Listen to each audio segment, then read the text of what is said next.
everybody, welcome to another episode of What You Doing podcast, where I talk to cool people about the amazing things that they're making. Today I'm sitting down with Reilly Qyote from Afterthought Committee, talking about their new project on Kickstarter, Every Villain is a Loser. The preview for this game grabbed me right away. I was so excited to sit down and talk to Reilly about it. Such a neat, specific style of play that Reilly was seeking to emulate, and it just really crushed it, I think. And with that, let's get on with it. I noticed you have To Write Love on Our Arms stuff. Yeah.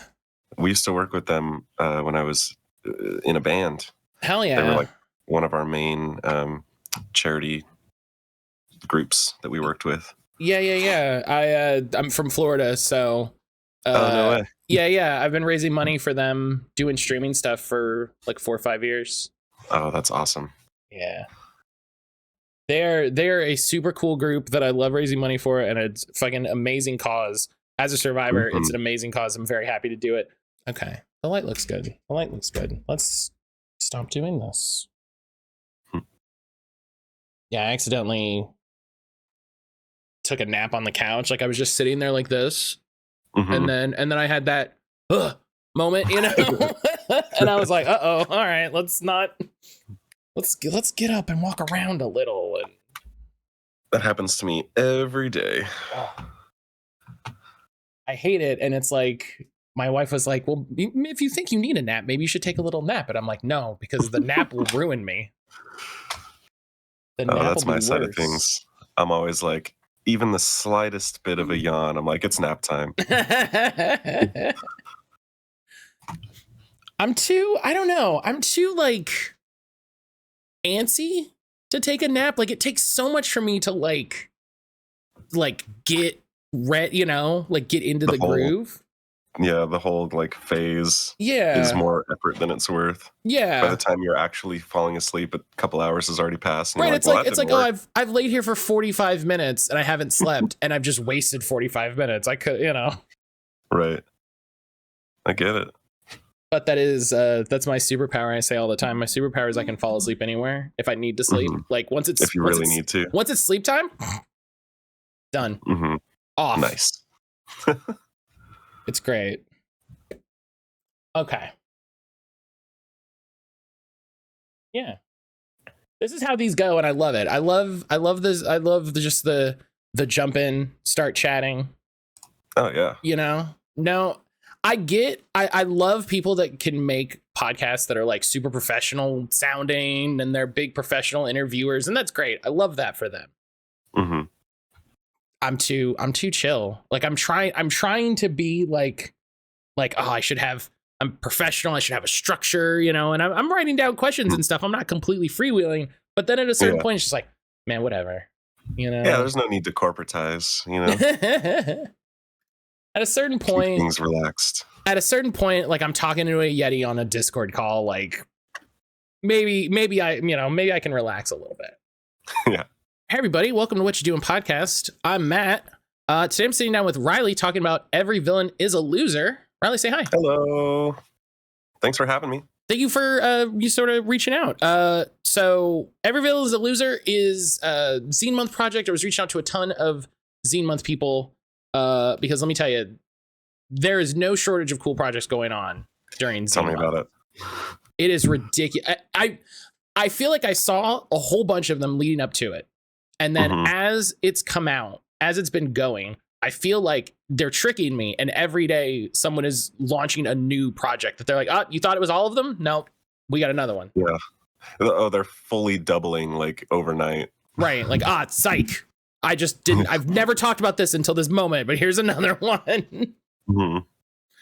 And Reilly's doing one of them. Every Villain is Evil. Reilly, why don't you go ahead? Quick bio of you in the game. Yeah, so my name is Reilly Qyote. I've been running Afterthought Committee, which is an independent publisher that tries to highlight people that aren't getting as many opportunities as they should, or maybe people who aren't sure if this whole publishing thing is for them and just need some support in getting their first project done. And our latest book, Every Villain is a Loser, is something I've been playing around with for a couple of years now. It started off as a shit post on Twitter, And I just kept thinking about it and kept thinking about it and kept thinking about it. And finally I woke up one day and said, you know what, I have to write this down, and I have to like make it a reality. So essentially, if you've seen Venture Brothers, you probably know where this is going. But the dynamic between the henchmen in that show is just always so funny and so absurd that I wanted to capture that sort of energy and create a game where you play as the minions or the lackeys to villains that are totally comparable and just like constantly getting their butts kicked and never, having their day in the sun, and telling the story of the people who work for them. So yeah, that's basically, the elevator pitch there is, what if you were working for a really crappy supervillain, and what would your life look like? Hell yeah. Listen, a lot of really good ideas have come about because of shit posts.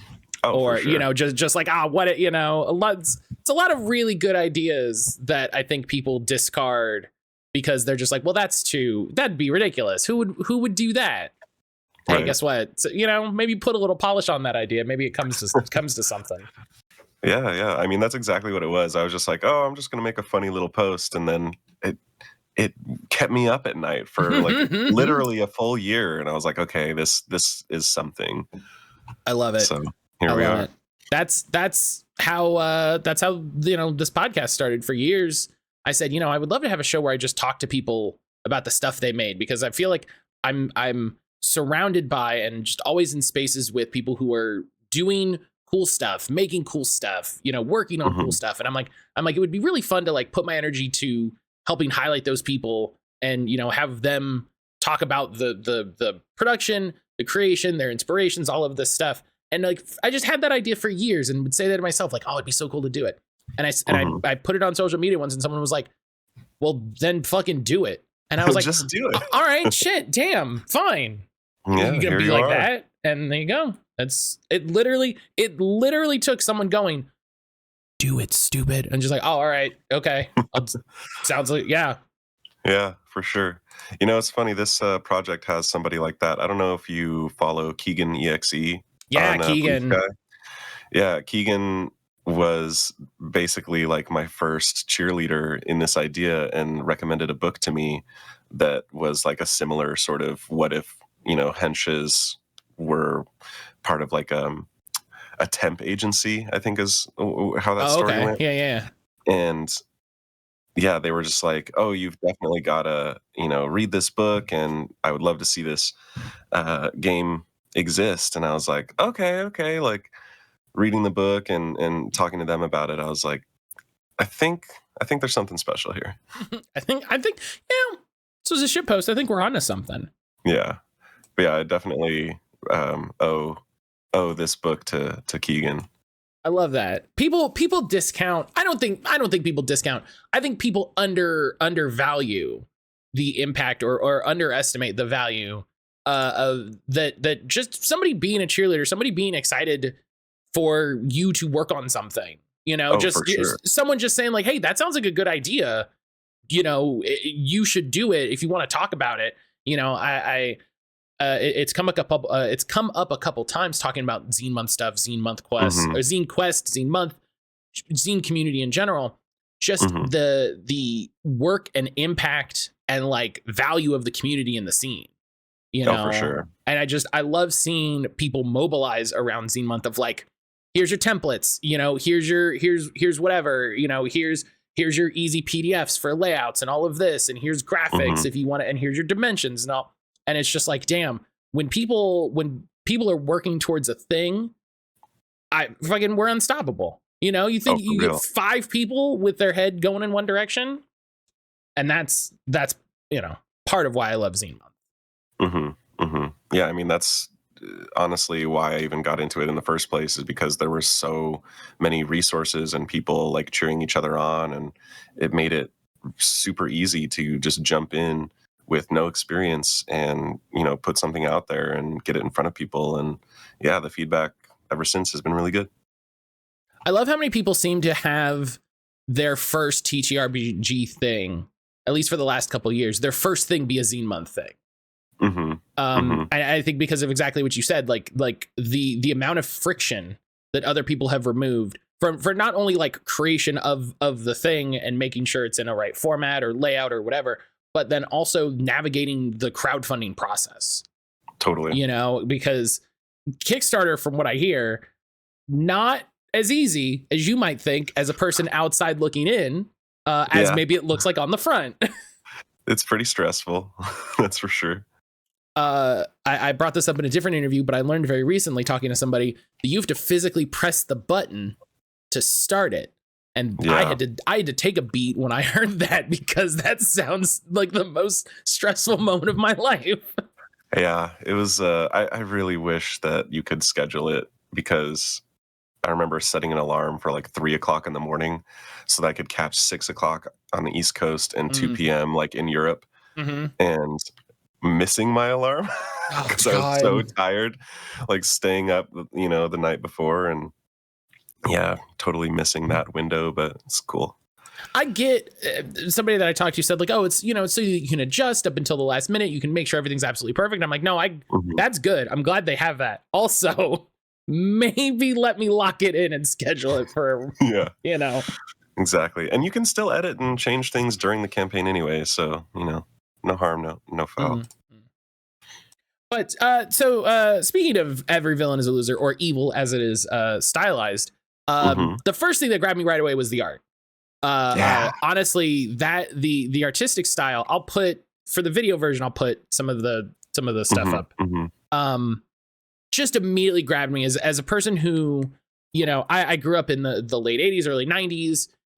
I that sort of pulp newspaper style was still in vogue then. It was still very much a used style.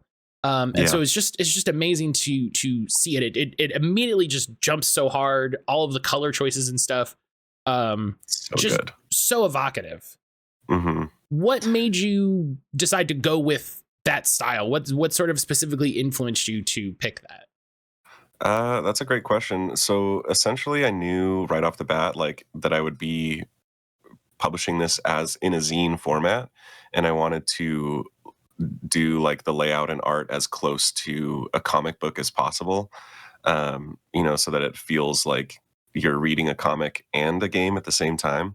And I actually reached out to a bunch of different artists that were doing like retro comic stuff, and not a lot of them responded. And the ones that did were kind of just like, oh yeah, I can do that, but I don't really understand, like what you're going for. Like, they didn't have tabletop gaming experience. But then I heard back from Frederick, who's the artist that joined the crew, and they were so ecstatic and so like immediately on board with all these ideas of their own, and like showing me references that they had pulled up before, I even had a chance to share my own. And just like the energy was so perfectly matched in like how interested they were and how talented they are. And right away they're like, oh yeah, and we can do it in this golden age style, and I can, ink it traditionally, like physically instead of digitally. And already like within the first week had, our concept in for Bloody Mary, who's the cover villain. And just blew me away, and have been such a pleasure to work with. I really owe like the visually creative stuff. It's all on them. I have aphantasia, so I can't like imagine. And they have really just been every single like submission knocking it out of the park, and far surpassing my expectations. They're incredible.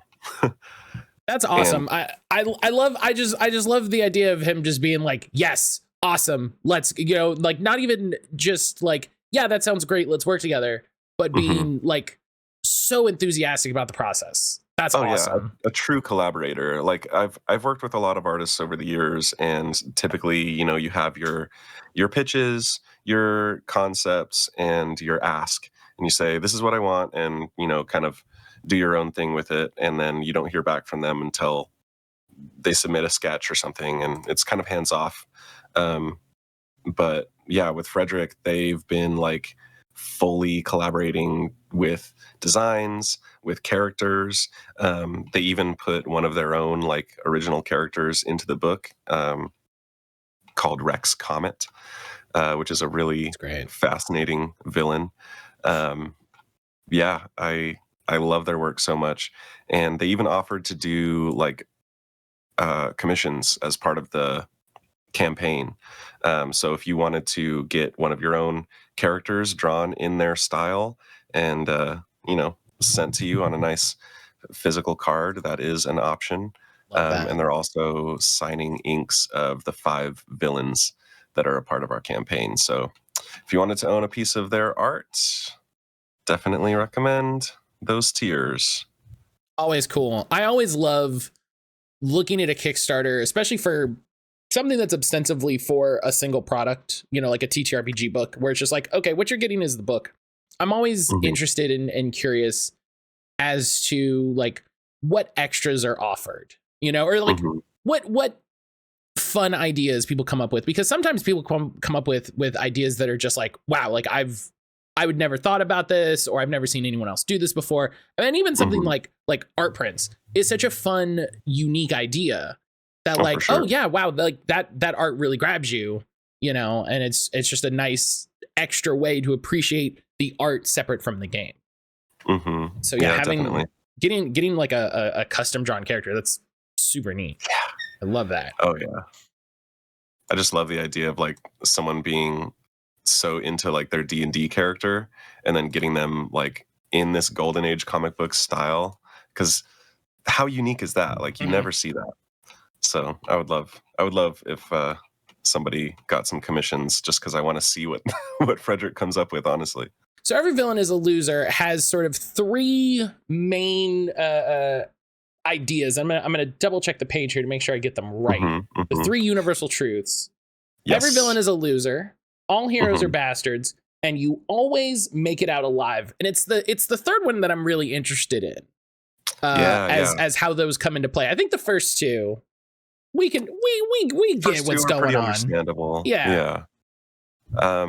So the 3 universal truths, that was the original shitpost. And it was everything that I wrote for this game kind of was born from those ideas.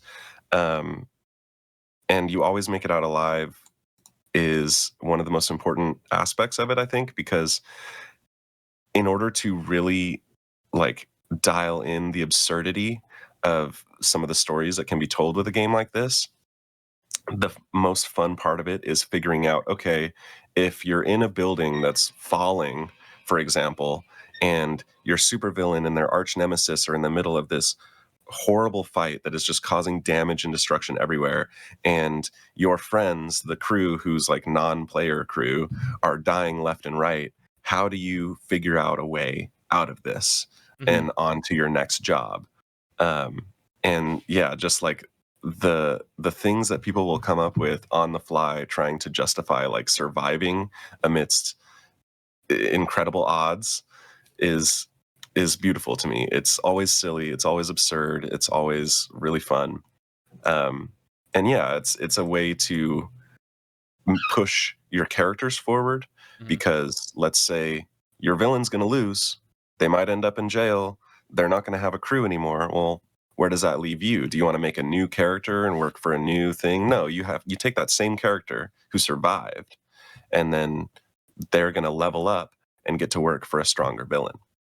And so that's how, the progression system works. I think that's why the game idea is so immediately like evocative, because it's such a like understandable moment of that, like being a henchman and seeing like, oh, he's really getting his ass kicked. We're gonna we're out of here. Maybe I'm gonna leave.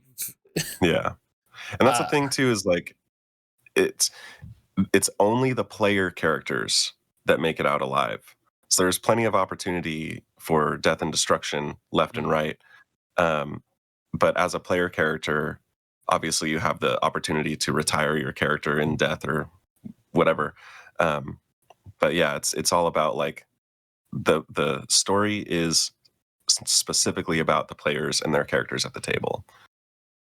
Yeah, I like I love the idea of like going home, just some guy going back to his suburban house, getting out of his car, taking his like shark themed costume off and like putting it in a trash bag, and then like goes to, henchman like WeWork like job assignment, and they're like, all right, like, Crocodisk is hiring, and he's like, all right, I'll be a crocodile, whatever. Yeah, that's exactly what it's like. I already got the scuba tank, so it's easy. Villains are always hiring, so it's like you can't get a job at a McDonald's these days, but if you go to Enterprising Villains Investment League, you're gonna get suited up that day. Oh, I love that. See, that's let your shitposts be ideas. Sometimes all they need is a little push. Yep. Love it. So you built Evil as a comedy TTRPG specifically. And I think a thing that comes up a lot, especially in memes, but I think sometimes in discussion too, is the sort of the friction between like comedy and drama in TTRPGs. Everybody's seen the memes. What made you want this to be firstly a comedy TTRPG? And then what is it about this game that like makes it a comedy TTRPG specifically? Well, I am the player that's always making jokes and doing bits, much to the detriment of everyone else at the table. And so I really just wanted to make a game for people like me. And the thing about like comedy versus drama is that great comedy really comes through drama.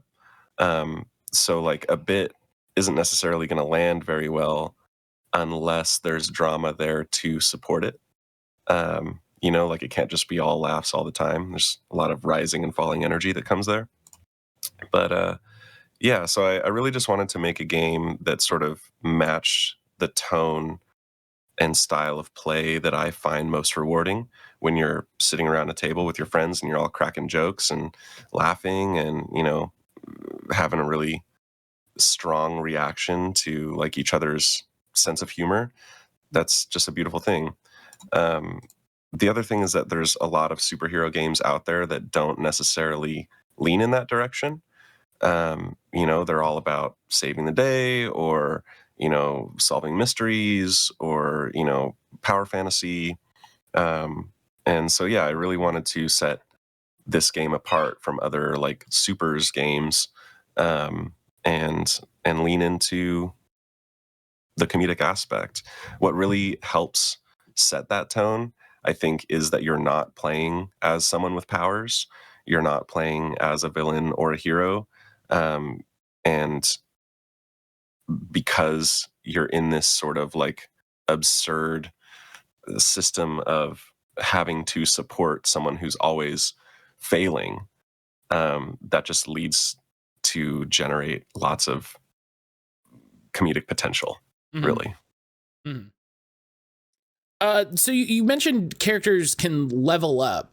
What is it, as you mentioned, characters don't have powers, they're just everyday, everyday nobodies. What does advancement look like in a game like this? What does leveling up look like? Yeah, so it's basically gaining literal job experience. So if you can put on your resume that you successfully robbed a bank or, successfully blew up a racist monument or, have all these skills and literal life experiences that can be used to promote you. So you start off at level 0 working for a villain that doesn't have any powers. That's Booster. And his whole thing is stealing cars, selling them on the aftermarket.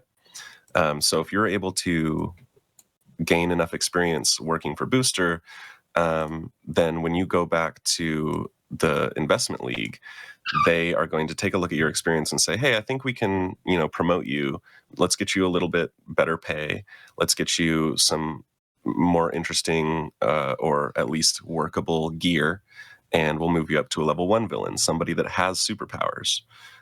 So from there, successfully completing your objectives and the more experience you gain, eventually you're going from working to a guy who hijacks cars to working for a literal alien with like world-shaking powers. And at the end of that cycle, once you reach level 5, that's when you have gained enough experience to become a villain yourself. And so that character then retires and opens up their own villainous enterprise and then starts hiring henches of their own. I like the idea of being a guy with no powers and like yeah, hey Jerry, who are you working for today? Oh, I'm working for Garplax, the universe eater. And it's like, well, hang on. Maybe don't. I've got a car to steal at 3 p.m. Can you hold off? Yeah, just how about you? Oh, I'm still working for Booster, It's it's not good pay, but it's good benefits. And it's like, what do you mean? Exactly. What do you mean? I like the idea of I love the visual of a guy who boosts cars who's like, I gotta get a community. I gotta get a gang together. I gotta get some employees. Yeah, I'm putting together a crew. What are you doing? I'm gonna steal that car over there. Yeah. Well, he can only steal one car at a time, So if he has a crew, he can steal a dozen. That's fair, Yeah. That's why I'm not a supervillain. I don't have the vision. Right. Oh, I immediately thought, I'm like, what is he gonna do? Have you sit around? And you're like, no, they're gonna go steal more cars. And it's like, that's why. Yeah. This is how I don't know. Yeah, that's the so there's 5 adventures in the book and one for each corresponding villain. And the first one is straight up like stealing as many cars as you can from a car convention.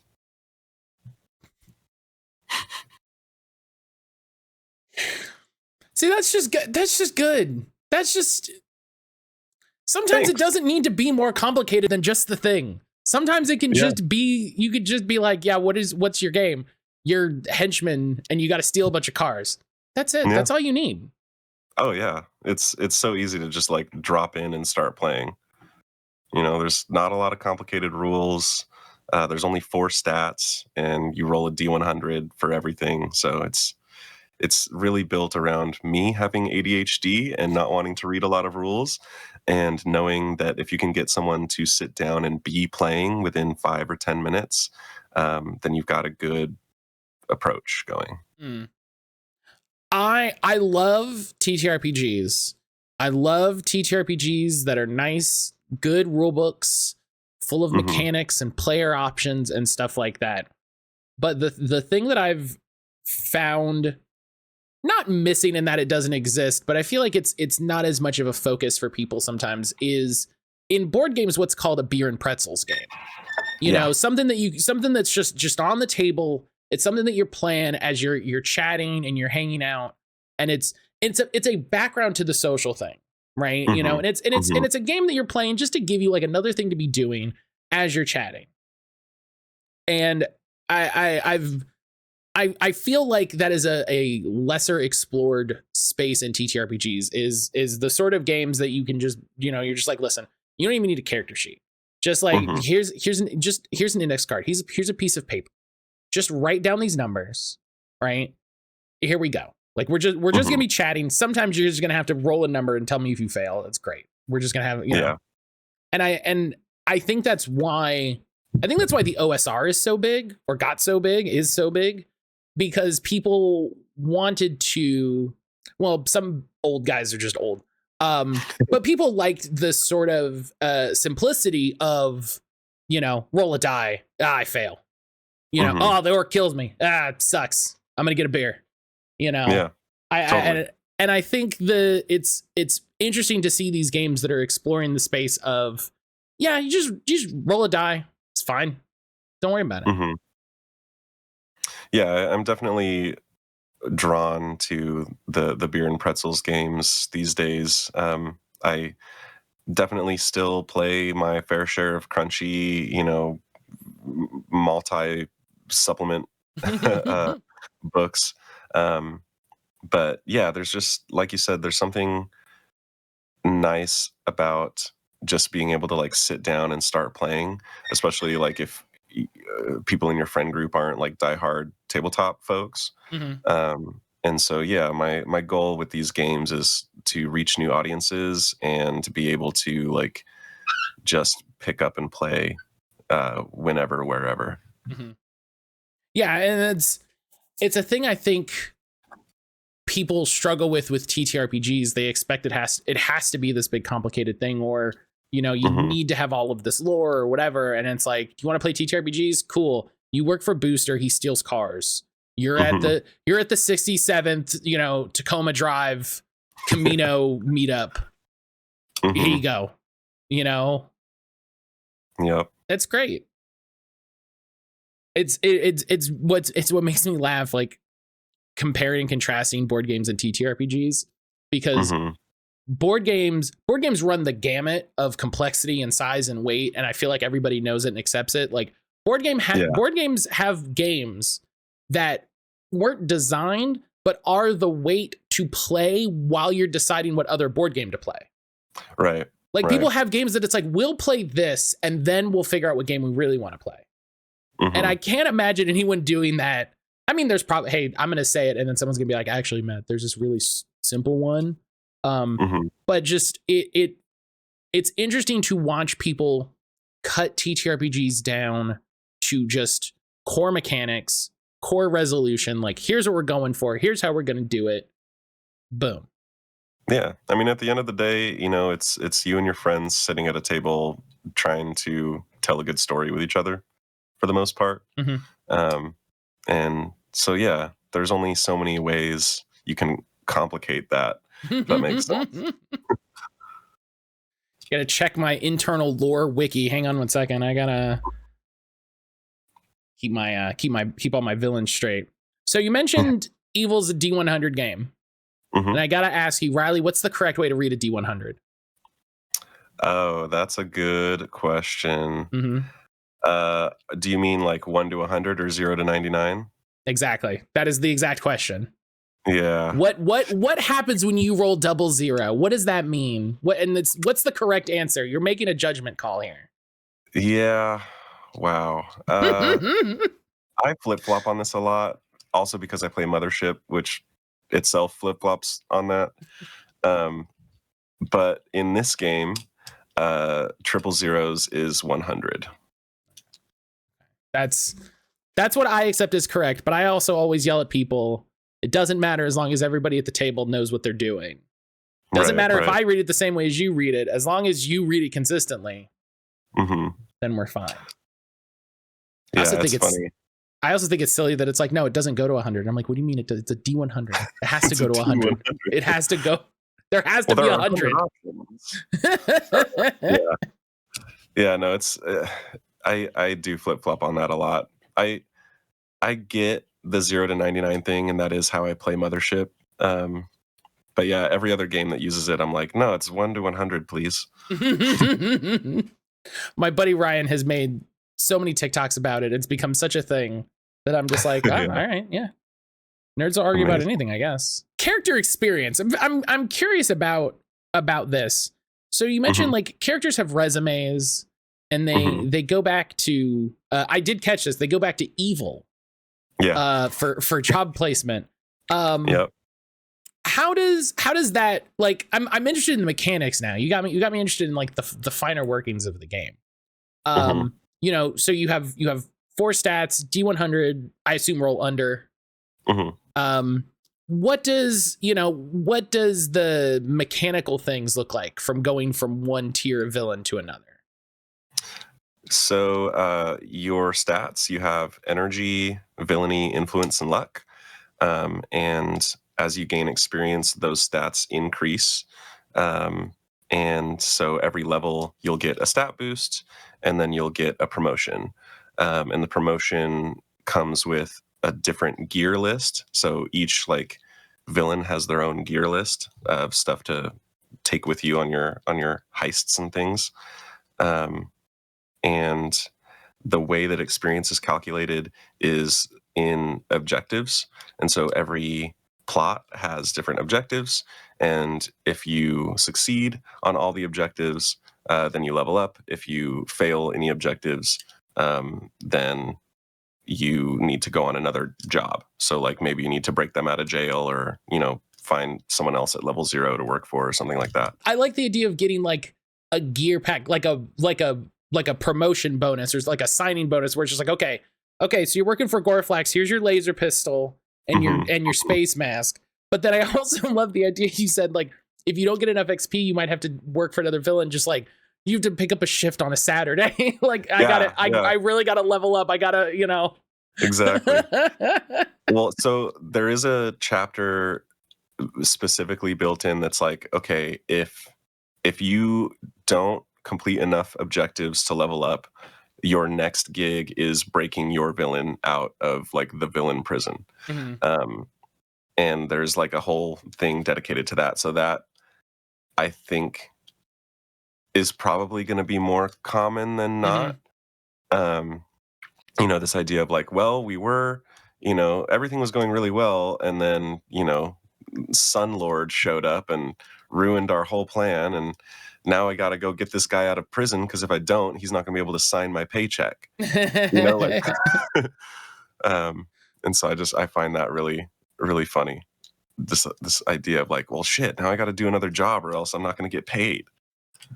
I like the visual of having to do that multiple times, where it's just like, no, we're back here. We gotta get him. Damn. Yeah.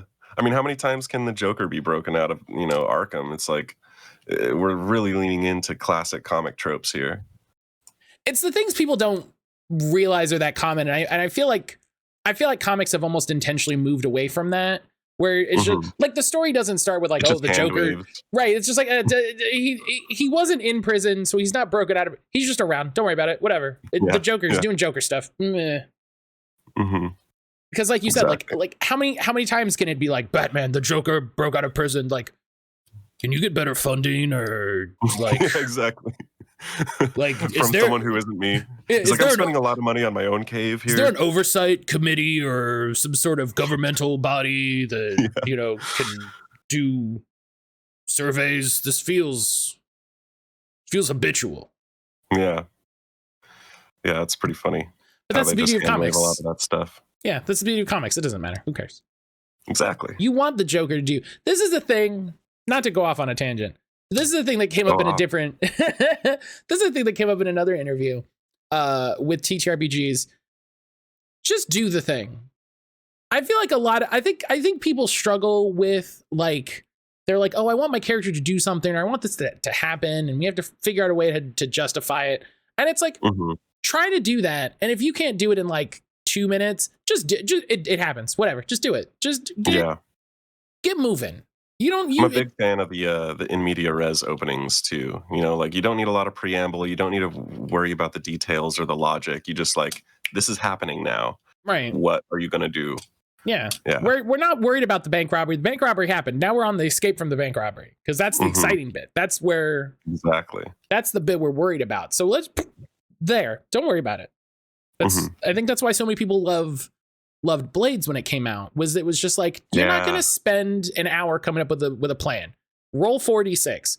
It's great. It's going great. You're in there. Let's start playing. Yeah, exactly.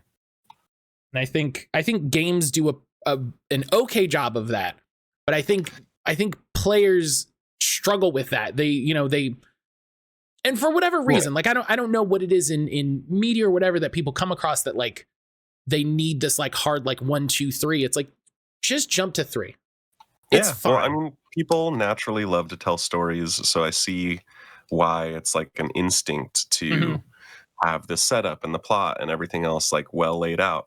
And I think it comes down to like, maybe there's not a lot of folks that have that experience of like jumping right into an action oriented scene, because let's face it, the biggest tabletop game in the world de-incentivizes that sort of thing. And so a lot of people learn to write long backstories and have slow character growth and have one person in control of like setting the scene. And so it's just not as common, I think. And for the most part, basically every player I've had who was introduced to that sort of play style is just like blown away, going, "Oh, I didn't even know we could do that! Like that was so fun." Yeah, It's why I love playing with new people. Like regardless of the game, if you can play with somebody that doesn't have a ton of experience or is brand new. I used to teach people how to play Pathfinder, and it would be like, "Have you played any TTRPGs?" It's like, "No," and they would be the best. They would have the best time because I would always tell them, "I'm like, don't look at your character sheet. We'll figure out what's on your character sheet when it comes to it." I'm like, "Just tell me what's going on. Tell me what you want to be doing. We'll figure. We'll worry about what's down there." Yeah. We'll worry about the numbers when it comes to the numbers. You, the person, tell me what you want to have going on. Because I'll always remember this. I was at a con and this guy came in with like his friends and his girlfriend, and they sat down and he picked up the character sheet and was like, "Okay, so I can do this, I can do this, I can do that." And, and he's reading. And meanwhile, like I'm talking to her, I'm like, "Yeah, so Pathfinder, you're doing this, it's like this.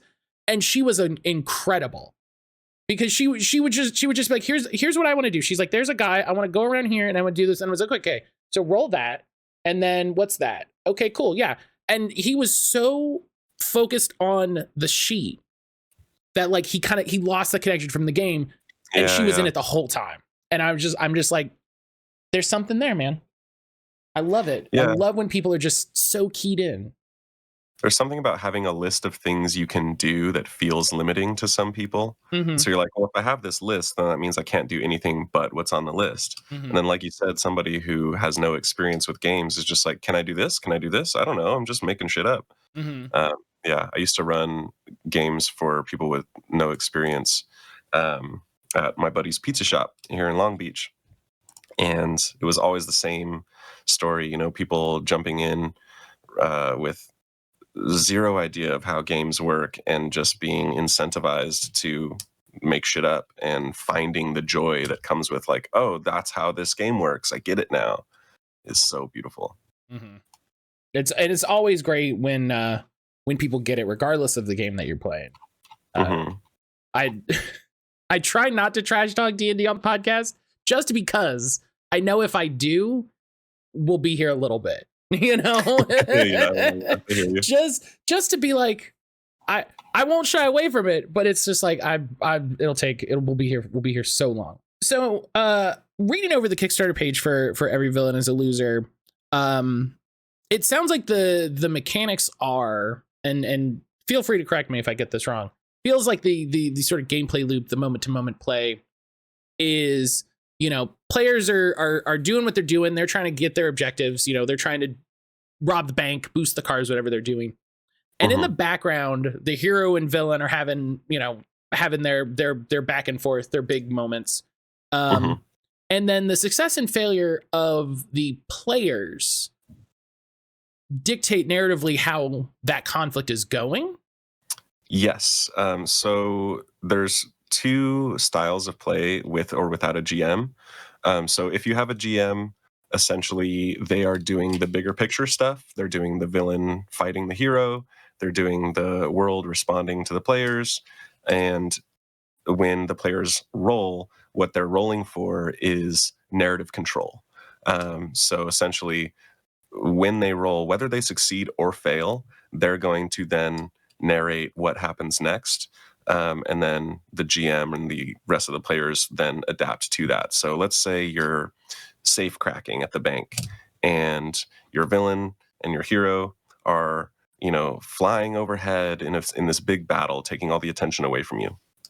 If you succeed, then you get to narrate something your villain does to get the upper hand, something that changes the fight on the outside, as well as how you're able to crack the safe. If you fail, an obstacle is in your way. So maybe it takes too long and some guards show up and, your villain gets beaten down by the hero in some way. It's really up to the players to find the most absurd, rewarding, or interesting, path through.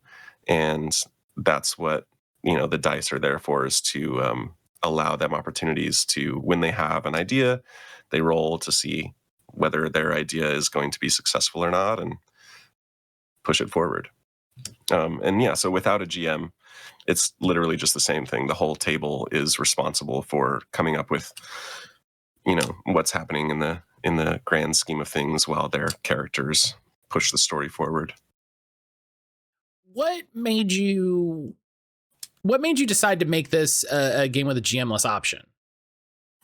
The games like Quiet Year or 10 Candles, where like the story is on everyone's shoulders and it's like much more collaborative, felt good to emulate in this sort of world that I was building, because there's nobody really playing the like villain, the titular villain.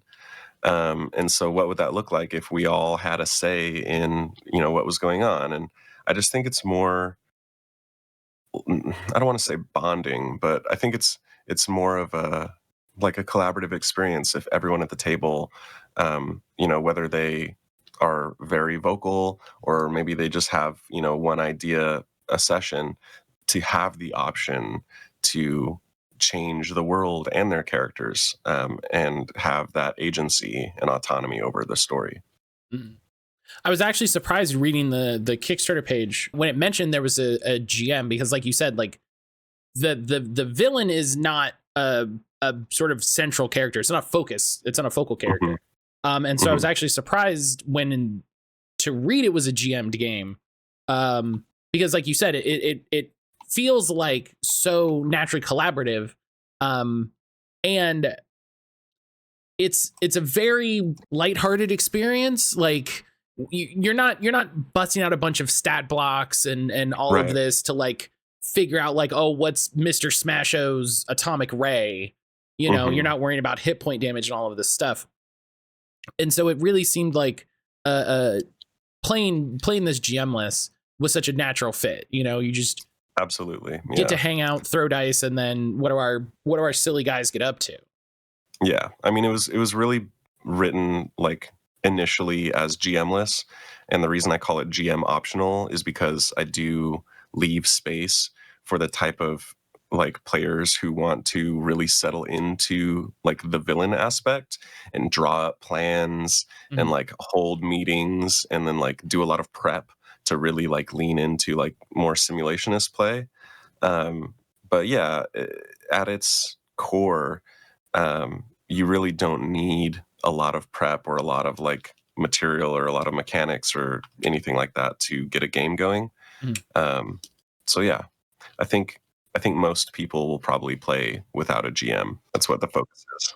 I think it's easier to take a GM-less game and tack a GM onto it in general than it is the other way. And it's been very interesting the last few years to watch the sort of like indie space explore these ideas of what does a game without a GM look like? What do those mechanics look like? What are the players at the table doing? Like yeah, so stuff that's like, okay, all of us are. First of all, the GM is a player. If I can, let's start that. They're just playing a different game. But it's been very interesting to watch see people explore the space of like, what does a game look like without a GM? How do we establish fairness in a space like that? Because I think that's a lot of people's immediate concern, or maybe that's not how they phrase it, right? But I think there's a lot of like, how do we ensure that everyone at the table is treated fairly? How do we make sure that everybody's on the same page? How do we make sure that everybody's kind of doing things equally? And so it's been interesting to see in the rise of solo games, solo plus games, GM-less games, all of the mechanics and ideas and design work to come out of it. And it makes, and this is me being a little catty, it makes older games feel a little stale by comparison, only in that they're using mechanics that were designed 50 years ago in a lot of ways. And a lot of people have come up with a lot of cool ways to spin those mechanics and a lot of cool ideas to introduce around those mechanics. But I can't help but look at some of the older games and go, you know, and not have that same excitement in some ways. Totally. Yeah, I get what you mean. Yeah. Especially, like we said earlier, with everything coming out for Zine Month, just wild ideas, wild concepts of just like, what if this? What if this? What if this? Yeah, I'm always constantly impressed by the stuff that comes out every year. It's really just a joy to spend an entire paycheck on Kickstarter. It's a thing I've had to be very aware of, especially around stuff like Zine Month, where I'm like, okay, what's going right now? How many are out there? Okay, let's be careful. And then you get those emails of like, well, this launched and this launched and this launched and this has 48 hours left and this is 48 and this is as an update, and oh my goodness, you get an update for something that you forgot you backed a year ago that's like, okay, these are shipping, and you're like, oh, yeah, okay. Oh yeah, I think I backed like 100 projects in 2021, and I'm still not sure what half of them even were. Like sometimes something will show up and I'm like, oh shit, look at this. I got a book from my past. Right. Oh, good job, me. It's a present. Great. Yeah. It's pretty funny. I'm both glad and sad that I've done a pretty good job of not doing that the last couple years. Because there was definitely a time when I had an office job that would just be like, oh, that looks cool. And then 18 months. What is this? What's happening? Who are you? Oh, hey, the book. Yeah. Or some huge board game box shows up that I'm like, uh-oh, this doesn't. Yeah, I've definitely had to be more picky as the years go by, but it's a shame because there's so much good stuff that I want to have and hold that I settle for PDFs instead. I'm loving the push in a lot of these, especially like Zine Month projects, but also in, you know, various crowdfunding flavors of people working to get their stuff physically. You know, I think there's a lot to be said of, if you want to make a game, do it however you want. You know, arguably put it as a PDF, make it, be done with it.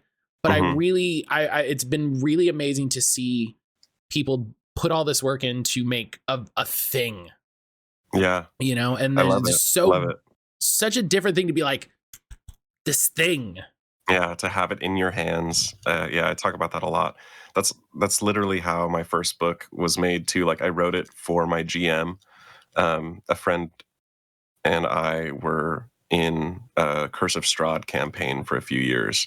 And our GM was incredible storyteller and just one of the best players I've ever come across in my life. And he was obsessed with wilderness survival. And so we would just stay up all night, like talking back and forth, like, oh, what would a game look like if we wanted to like give him a wilderness survival game as a gift? And we made Castaway, and it had such a profound impact on our GM. And he was just begging us, like, put this out into the world, like, please do something with this. And we're like, are you sure? Like, we kind of just like cobbled it together so that you could run a session or two for us. Like, you really think it's that good? And he's like, absolutely. Like, you have to put it out. And I still didn't believe him, but I put it out for Zine Month and went to sleep and woke up the next day and it had funded like 1,000%. And I didn't even have an audience. I made up, you know, the company name like the day before, you know, like, put everything together. And yeah, it was a trip. It literally took like probably a year or two before I realized, oh, you know what, this is actually a good game. And he was right to make us like publish it because I really enjoy it. I love that. I love the idea of 2 months after that being like, I guess this is good. Oh yeah. It fully took me like a year to appreciate it. I was so fed up with looking at like the files when I was making it that I deleted everything off of my computer, and I was like, I never want to see this game again. And and I was like, it's the first time I ever wrote anything, and I would tell people like, oh, I'm not a writer, I just wrote one thing, blah blah blah, and be like stupid and self-deprecating. But then, like, I don't know, I just kept hearing good things about it, and it kept doing well. And I finally opened it, like a year later, and just read like I was reading someone else's game for the first time, and I was really impressed. To pat myself on the back, Put a Post-it note that says like some other game. Yeah. Oh, this is cast by this is Spencer Campbell's new game. That's what I'm reading. This isn't my game. This isn't my game, exactly. Yeah, no, I was like, oh, I guess I did do pretty well. I've obviously learned a lot about writing and editing and layout and everything else since then. But for a first effort, 60-day challenge, we wrote it start to finish in 60 days and had it released in 60 days. For that sort of challenge, I'm really happy with how it came out. That's really cool, and I think that's the strength of Zine Month, is the idea of having it done, right? Is saying make something here. It's done. Put it out. Make the thing.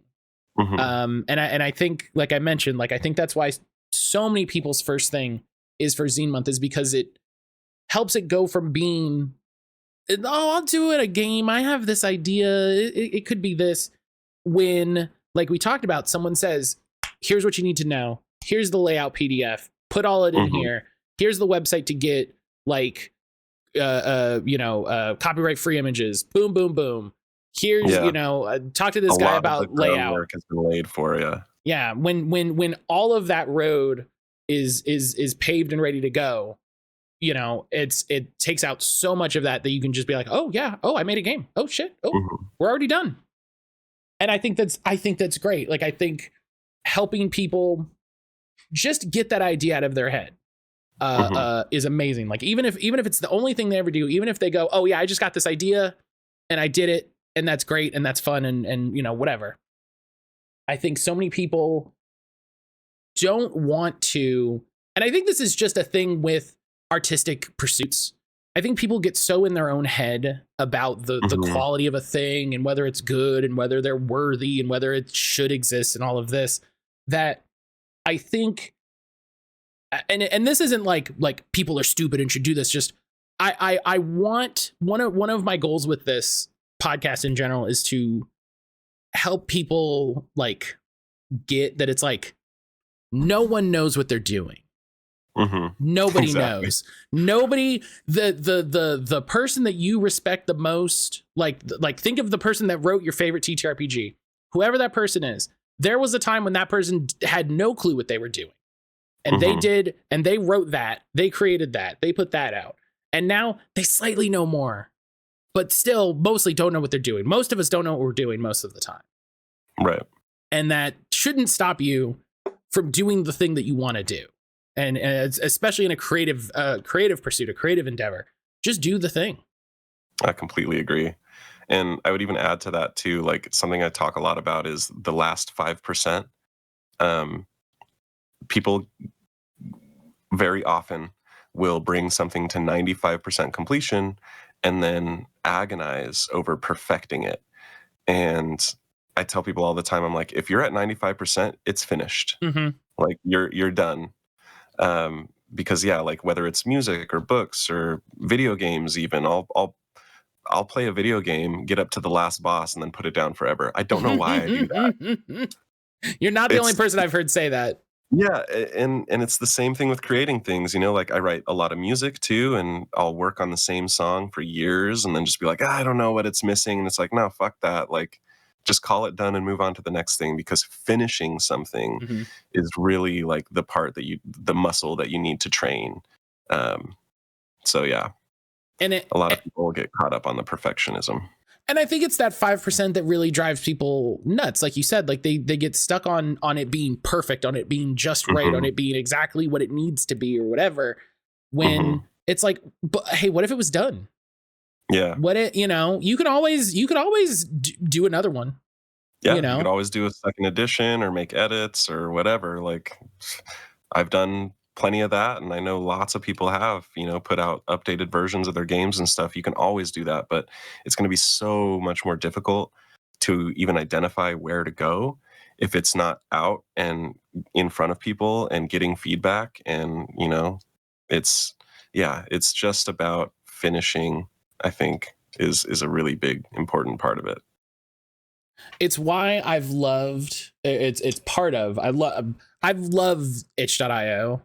I love what it's done for the indie scene for both video games and TTRPGs, because there's nothing more enjoyable than going to someone's itch page of like, oh, this person wrote this game, come check this out, and checking out their game, and then be like, oh, what else have they written? And they've just written like 5 or 6 just like 1-page things, or like small pamphlet games, or just really just like, here's an idea. Yeah. And we did it out there. There it is. And it honestly looks more impressive to be like, here's a bunch of small ideas that I had that are just kind of like, there.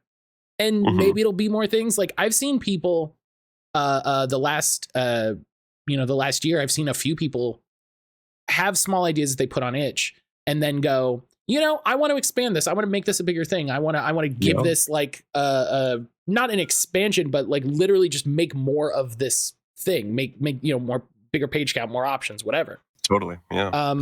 And that's great. Like I think just it's a thing that I'm trying to get into my own head as much as anything else. And it's so much easier for me to tell you to do it than it is for me to tell me to do it. Yeah. That's why community works so well. I mean, when we're all, pushing each other, it's going to be a lot easier to grow. Yeah, it's the same. Like cooking is a big thing. I love cooking for people. And then when I'm hungry, I'm like, I guess I'll just heat up a pizza. I don't know. I'll just eat this dirt, whatever. Whatever. I love cooking. Cooking is another thing I get really on my soapbox of like, you just got to do. You just you have to do it, and you got to. There's that line from Adventure Time of like, sometimes getting good at something is being bad at it for a while, and it's like you will be bad at cooking for a while. It'll happen, but you on the other side of that is being good at it. Yeah, and that applies to everything. You got to be willing to, be bad at something if you ever want to be good at it. It's so true, and it's hard, and it feels. I hope, I'm certainly not meaning to be. I doubt you are as well. I doubt either of us are meaning to be callous about it. But it's just like it is hard. It is difficult to say when a thing is done or to push through, when something is difficult to finish or get there. But it's the, like you said, it's the finishing that will help you develop that. The more things that you say, okay, I'm done, the easier. Not only knowing where that spot is, but then saying, oh, you know what? I'm getting in my head about this. I'm just going to have this be done, and I'm going to put it out there, and then I can come back to it in 3 months if I decide I want to. Or, or this is done, and it's done. And maybe I never think about it again. Like you said, maybe I delete all the files off of my computer, and I never look at it again. Maybe. And guess what? It just lives there, and we never talk about it. I like the idea. I said this to somebody else. I like the idea of someone putting a game on their itch and then never talking about it. I'm just like, I made that game. I do that. It's so hard for me to market stuff. But yeah, I'm definitely guilty of that. somebody was, I've seen 2 different people now on my Blue Sky talk about people mentioning to them that they weren't aware of their new projects. And it's like, all they've been doing is talking about these projects, and it's just like constantly. Right. And it's not like, man, that person's so stupid. It's just like, it's wild the ways that stuff fails to penetrate, like regardless. Yeah, exactly. And I think there's a lot to be said about how social media works, which there's a lot of stuff there. But then I think there's also just a lot of the ways that like ideas don't latch sometimes, like I think it's kind of a consequence of the internet and social media is that we're inundated with so much stuff that it's really difficult for us, even cognizantly, intentionally, I'll use the word that I know how to say, intentionally focus on the stuff that's important. You know, and that's why, like, people will be like, here's my social media, here's my newsletter, here's this other thing, because the more ways that you're able to tell people about the thing, especially if it's like your livelihood, the more likely you are to remember and go, oh, hey, actually, I saw they had a thing. And it's just, it's got to be wild for people who, for people like you that are like, I made a project. Here it is. For the love of God, someone look at it. Please. Please, someone look at it. Right. Please look at it. Please give me money for the thing that I did. It's good. It's very good. I promise you, it's very good. Yeah. I was just checking my dashboard because of what you were saying right now, and I was curious. Like, I had almost 200 people following before the campaign launched, and it looks like at least 3/4 of the people who are currently backing it have no idea who I am. That's wild. It's all from discovery, from like newest category or games category, or just straight up the Zine Quest landing page, no referring any of that stuff. So it's like, the people who are like opening my emails or the people who were already following ahead make up such a small portion. I find that fascinating. Right. And it's not a like a condemnation or like, oh, this is wrong or anything. It's just, it's wild to be able to see how, regardless of how much effort you put into marketing and engagement and all of this, something as simple as the people that go to Kickstarter every day, I guess, and go like, what's new in games? Or, you know, people saying, hey, there's Zine Month. Look at the Zine Month page, and seeing the Zine Month page and clicking through and doing whatever. It's so interesting. Yeah, it's just fascinating, you know, and it's really good data to have when you're like thinking about marketing your stuff, because I'm constantly having to switch tactics and switch social medias and like all these different, you know, platforms that we have, and just being like, what's going to work today? I have no idea.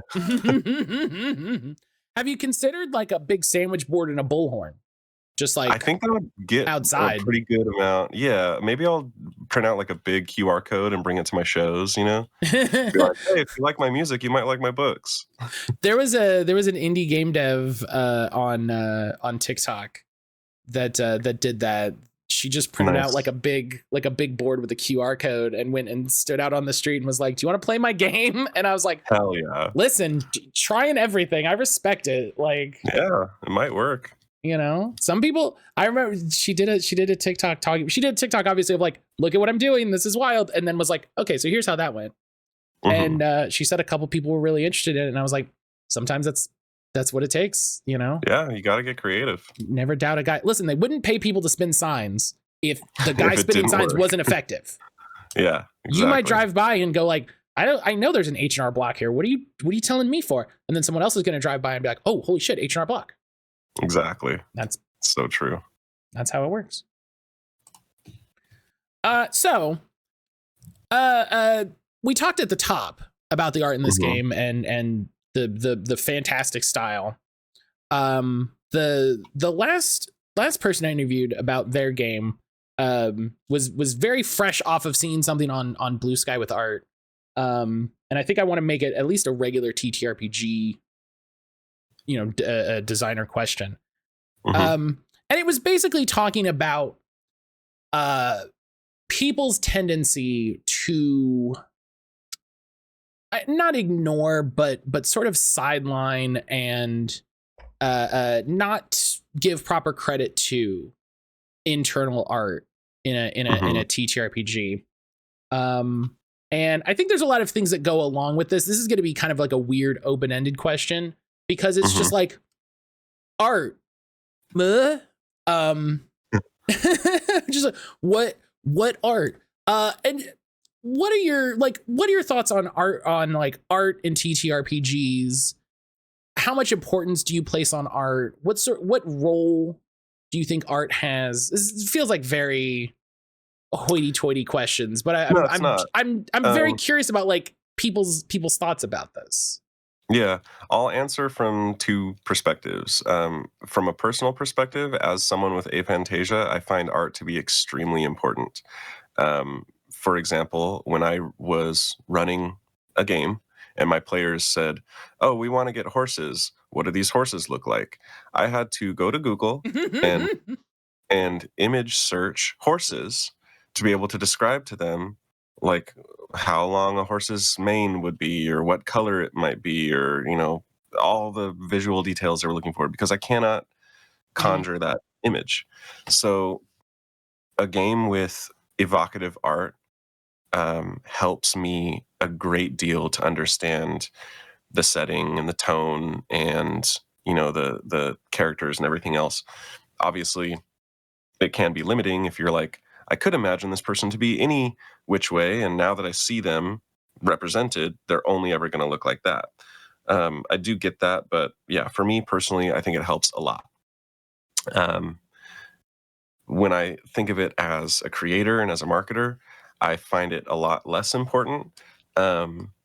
Obviously, a lot of people will make purchasing decisions based on art alone. And I have definitely done that many times. But as we've seen with literal books like novels or The Isle, which is a recently artless tabletop adventure that's super incredible. It's a lot more important to have good writing. And what happens a lot of times is someone will find a really good, artist and fill their book with a lot of incredible, eye-catching, evocative art, and then completely forget that they need to support that art with their text. And that happens constantly. And there's nothing worse than, spending a bunch of money on an art book and taking it home and being like, well, I can't even use this because the game is unplayable.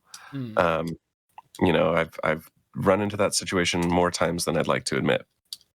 But yeah, I think art is important for marketing, and I think it's important for people like me who kind of enjoy seeing games and worlds represented in ways that they can't represent themselves. But I wish that more attention were paid to content like in the text and in the mechanics and in stuff like that, because that's really what you're interfacing with the most. And if you're going to be dedicating a few hours of your day to, running a game or experiencing a game, you can't do that with just the art. So yeah, and you really nailed like my two thoughts on it, and it's why I think like it's an interesting discussion. It's an interesting like thought experiment to be like, just think about this. And because like you said, I think having art in a book is great for establishing tone specifically, and would people have reacted to Morkborg as strongly as they did if it didn't have that art and conceptually layout? I think layout probably more so than art. But would people have had the same reaction? Would have had caught in the same way? But exactly like you said, the text is what you're here for. The art is, in the first bit, I was like, the art is superfluous in a way, but not superfluous. You know what I mean? It is both important and unimportant for the game. And I think it's important yet not necessary. Right. It's a very important balance where it's like, could you make a game with no art? Sure. And I think how important art is in that discussion depends on the form that your game takes and the way that you market your game and what your product is. Because maybe it's not even a game, maybe it's an adventure, maybe it's a setting, maybe it's a pamphlet. And then what art you have where becomes more important than do you have art? Right. A great example someone told me was, they were talking about like Honey Heist, like Grant Howitt's one page. Like there's one piece of art in that, and it's a little pen drawing of a bear with a hat. Bear. Yeah. And that's it. That's kind of all you need. But I think, as you said, it establishes the tone so well that it's like, okay, it's a bear in a hat. Yeah. There you go. I do want to harp on really quickly too. I don't know if you're familiar with there are textless adventures. So it's like a whole spread that's just one big art piece, and it's an adventure that you can run based on just like whatever jumps out at you, sort of like a Rorschach test. And while I find that exercise to be very creative and very interesting, it's not something I would ever use. And like, I'm so sorry to the people who are watching this that made those. They're so dear to me. But yeah, it's more of an interesting like experiment, I think, that just can't really be a widespread like tool. And so when you think of it that way, it's like if I have a book with no art, it's pretty easy for me to understand what's going on. I read a lot of books, and almost none of them have any art at all. And some of them don't even have art on the covers. It's just a title. And I've never had a problem with that. But I do have, sorry, there's something up there. I do have trouble with like specifically in games interfacing with something that has no text. And that's just maybe because I'm used to reading and interpreting text more than I am interpreting art.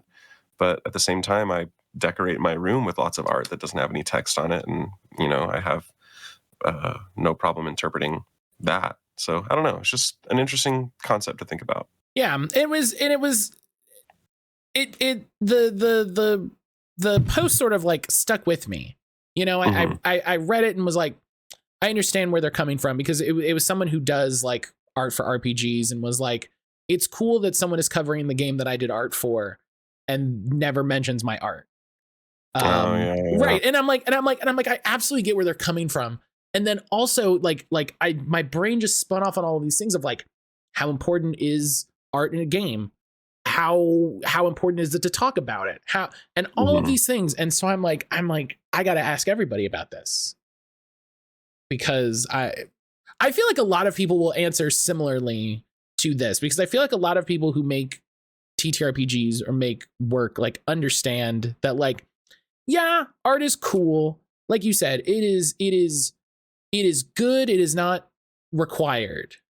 But I also really want to talk to somebody who does layout or like an art director for like for like a game line. Because I'm very curious what that process is for somebody like Magpie or Evil Hat or somebody who's like, yeah, we've got to like commission some pieces. It's a whole thing. And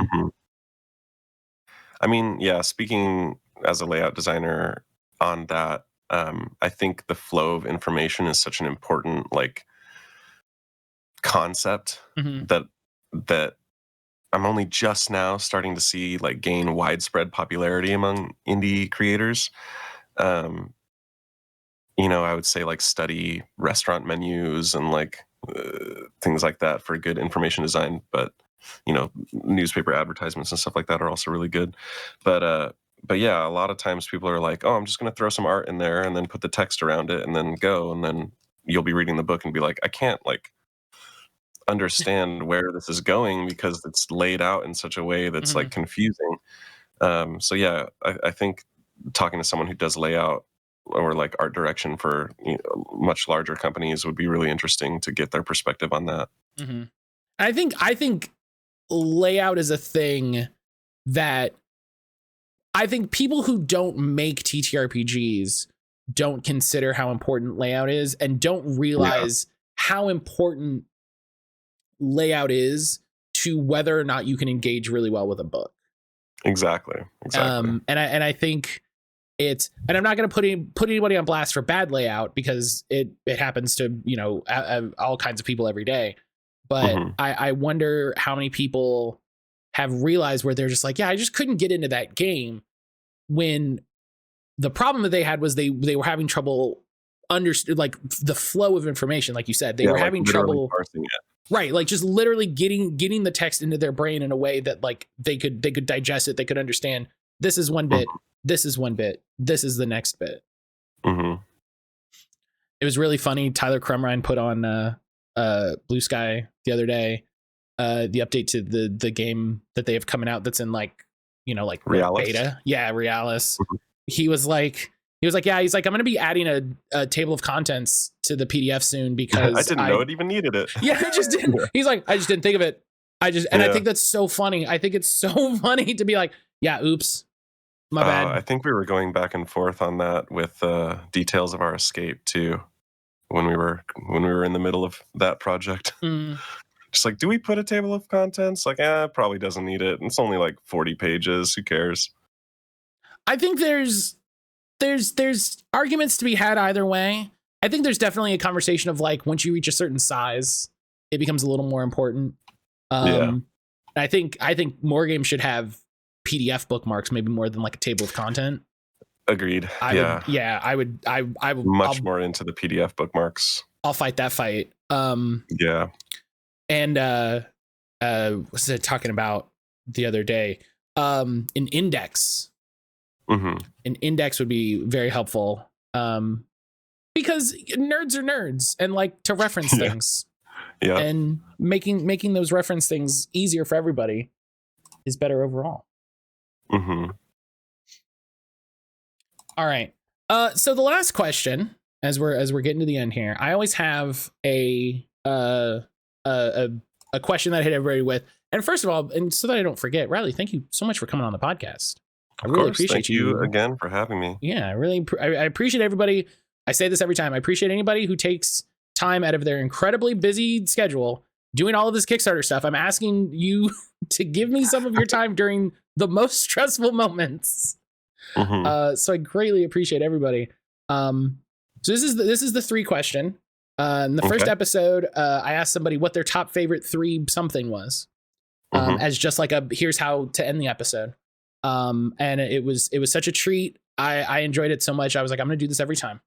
So what I do is during the episode, I think of what the 3 question is. I don't come into it with it. I try to let it develop organically, something that's interesting. Love it. And so this might be a little tricky. And so if we have to do some research, that's fine. Reilly, what are your 3 favorite Golden Age supervillains? Oh man, I do have a list somewhere. Everybody's got lists, man. Everybody's got. I'm like, I'm gonna hit them with something. They might not. Yeah. They might not. They'll have 1. They might not have 3. No, fucking everybody's got a list. Yeah. Okay. Yeah. So this is just in the what do you call it? Like the reference material stuff that we were going back and forth. But I think number 1's got to be Riddler. I just love everything about Riddler. That's fair. That's a very Golden Age guy that's just like, what does he do? He tells riddles. Ooh. He tells riddles, yeah. And then do you know Dr. Psycho? Isn't that that's the guy from the Rob Zombie movies? No, I don't think it is. No, that's a joke. It's a Wonder Woman enemy. Dr. Psycho. They made a guy called Dr. Psycho. Dr. Psycho, yeah. Wow. Yeah, that's what he looks like. Yep. He looks like a psycho, but yeah, basically his whole thing is like he had this mental breakdown crisis or whatever, and became a telepath and is able to enter people's dreams. And there's a lot of really interesting stuff. I'm like obsessed with dreams and the dream world and all of that. So that really resonated with me as I was reading. That's a good like medium power scale power too. Yeah. you can do some wild stuff with it, but it's not like ridiculous. I like that. Yeah, and then not necessarily a super villain, but a villain nonetheless. I just love Catwoman because it's the modern day Robin Hood type of situation. Yeah. She's a little scandalous, not really hurting anybody. Even the heroes are kind of like, okay, Catwoman, like, just don't let me catch you again. Like, you stole those gems. You better not do it again. Yeah. I gotta go stop Joker. He's poisoning all of Gotham, so don't steal that necklace. Exactly. The relationship that Catwoman has with all these heroes is like fascinating to me because it's like, oh yeah, you can like do bad things and not be a bad person. That's one of the villains that really, I think, explores that topic well. Yeah. So I think those would be my top three. Yeah, I like that. I was definitely expecting you to be like, oh yeah, Mr. Phantasmo from this weird, some weird comic that ran for 7 issues in the 40s. Yeah, Mr. Mixels or whatever his name is. Yeah, just somebody's just like, yeah, he's got like a wizard hat, and he has like a joy buzzer. Or Killer Moth. That's a good one. Oh, that is a good one. Yeah. They were so many. They were just all animals. It's great. They really were just like, a lot of the Golden Age stuff was just really straightforward. It's if you go a little earlier into like the Silver Age stuff, that's when everything was just like spaghetti on the wall weirdness. And then they realized they're like, oh, we can just look around and be like, moth, okay, guy who's a moth. Lamp, okay, guy who controls lights. It's just like so much easier. And I think that's why it ushered in the Golden Age, because it was a lot more digestible. Yeah, it's when you remember that they had like a week to make these things. Like they were cranking them out on newsstands every week. So when you're like, man, Killer Moth, get it together, guys. You're like, they were just, like you said, spaghetti at the wall. They were just like, whatever. This Tiger Man, Lion Man, Tiger Lady, Panther Man. We're on a run. Keep it going, guys. Gorilla Man. Wasn't there a guy whose whole deal was like allergies? I would bet. As someone who's read like a lot of old Spider-Man and like some of the older Marvel stuff, yeah, I would absolutely believe that there's a guy who just gave you allergies. Yeah. Condiment King. Yeah. Oh God, yeah, Ketchup and Mustard Man. I love Ketchup and Mustard Man. Yeah. He's like my favorite guy. They renamed him because Ketchup and Mustard Man is too stupid. Right. Yeah, he was just like causing anaphylactic shock with his weapons. Yeah. It's ridiculous. That's such a ridiculous idea. That's such a ridiculous comic things too, of like, what's the villain? Oh, he shoots you with condiments so that you break out in hives. So you go into anaphylactic shock. Maybe one of the most dangerous villains. Like it's actively more dangerous than Catwoman. Catwoman will just steal your jewels. And your heart. Let's be real. And your heart. You're not wrong. Oh goodness, Reilly, thank you so much again for being on the show. It's always, of course, it's these are always such a treat. Always hit that moment in the middle where it's just like, this is what I do now. This is just the rest of my life is talking to Reilly about games and comics and whatever. Love it. More than happy to have you on whenever you've got a thing going on. Awesome. If you, I'll give you a second here at the end. Just a quick sign off, a little recap. As always. Link to Kickstarter campaign, Afterthought Committee, itch page, all of Reilly's stuff will be in the show notes. Everything we talked about will be linked in the show notes. So anything that you could possibly want linked, check those show notes. But Reilly, go ahead. Thank you again so much. I have been Reilly Qyote, the creative mind behind Afterthought Committee. And I really want you to check out Every Villain is a Loser. I've been working on it for a couple years, and it's about ready to be revealed to the world, and I really want you to be a part of it. So click on that Kickstarter link and show some support. Hell yeah. I love it. I haven't heard back yet on like people's click-throughs for this, but I really hope that getting out talking about it is getting people to check out these projects. So fingers crossed. Yeah. We'll see. But that's the end. Reilly, go ahead and say goodbye to everybody. Bye.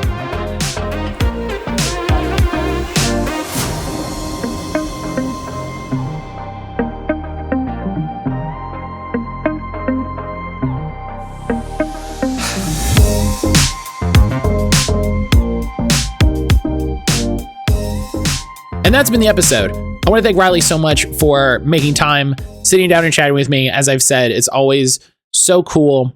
People that are, in such a busy time, are willing to sit down, talk to y'all about the game, talk to me about the game. I view myself as a facilitator for the conversation, but I know I said it, but I'll say it again. All the links to everything we talk about, all of Reilly's stuff, all of the Kickstarter links and all that can be found in the show notes. You go down there, you can find links to each page, social media, Kickstarter pages, whatever. Everything is down in that show notes. I want to thank everybody for supporting on Patreon. I'm actually going to announce here officially that I'm going to change the Patreon tiers. I've been thinking about it a lot lately, and I feel weird charging for the video versions of the episode. I think I'm just going to start putting the video versions up on YouTube. That is how the podcast is going to live on YouTube. I want people to be able to experience these interviews and all of that freely and easily, since I view this as essentially marketing for the thing, and that's fine. That's my goal with this. It feels weird to charge for a different version. It's bugged me the last couple days, and I gave it a real thought. So by the time you hear this, the video versions of the podcasts will be available on YouTube. That'll be linked somewhere in the show notes on the website, all that stuff. And the Patreon is just going to be, hey, come support because you like the thing. The links for the social pages for me and the show will be down in the show notes. And if you have any comments or feedback, you can email feedback@mattcalder.com. Let me know what you like, what you didn't like, what you want to see me add, not do anymore, any of that stuff. You just want to tell me that you think the show is cool. That's great. That'd be the coolest email to read. Oh my God, that would make my week. But with that, I've been Matt. Thank you again for listening and have a great day.